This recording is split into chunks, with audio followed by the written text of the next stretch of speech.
Star জলসার অন্যতম ধারাবাহিক হরগৌরী পাইস হোটেল রাহুল মজুমদার এবং শুভস্মিতা মুখোপাধ্যায় অভিনীত এই ধারাবাহিক প্রথম থেকেই টিআরপি তালিকায় তার জায়গা ধরে রেখেছে। কিন্তু এইবার সেই ধারাবাহিকে আসতে চলেছে এক বড়সড় চমক। শঙ্করের মায়ের চরিত্র থেকে সরে দাঁড়ালেন অভিনেত্রী মিঠু চক্রবর্তী।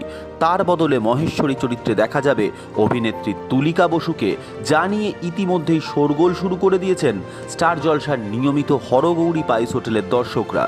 কিন্তু এই সম্বন্ধে পরিচালক পাভেল জানান, ধারাবাহিকের স্লটের বিভিন্ন পরিবর্তন বিভিন্ন সময় আনতে হয়।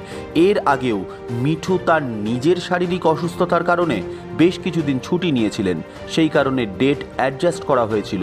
কিন্তু বর্তমানে সব্যসাচী চক্রবর্তীর অসুস্থতার কারণে আরও বেশ কিছুদিন ছুটি চাইছেন মিঠু। বেনুদা ওরফে সব্যসাচী চক্রবর্তীর স্ত্রী মিঠু এই সময়টা পরিবারের সঙ্গেই থাকতে চান।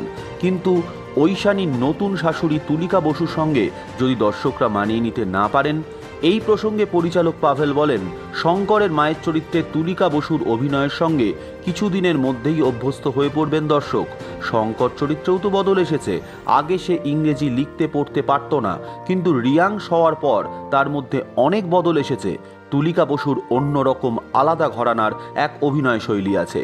বহু ধারাবাহিক এবং চলচ্চিত্রে নিজের প্রতিভার স্বাক্ষর রেখেছেন তিনি মোটেই কাঁচা অভিনেত্রী নন।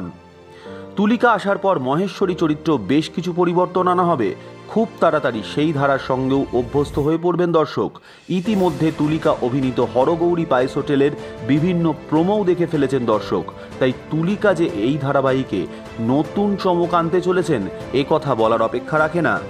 এই ধরনের আরও ভিডিও পেতে এবং এই মুহূর্তের সময়ের সঙ্গে আপডেট থাকতে এখনই সাবস্ক্রাইব করুন টাইমলাইন ক্রিয়েশন।